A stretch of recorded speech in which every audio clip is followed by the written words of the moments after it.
আসসালামু আলাইকুম ওরহমতুল্লাহি বারাকাতু। বন্ধুরা, আজকে আপনাদেরকে একটা সুন্দর মাজারের সাথে পরিচয় করিয়ে দেব।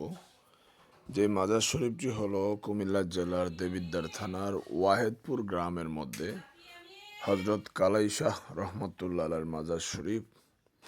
আমরা জিয়ারত করেছি, আমরা মাহফিল শেষ করে এখানে জিয়ারত করতে আসছি। অনেক সুন্দর মাজার শরীফটি।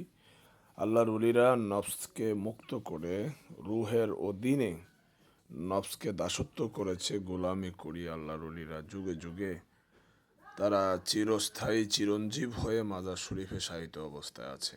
অনেক সুন্দর মাজার শরীফটি। আমি কখনো আগে আসিনি, এই প্রথম বাৎসরিক মাহফিলে আসলাম এবং মাজার শরীফ জিয়ারত করলাম। অনেক সুন্দর এই মাজার শরীফটি।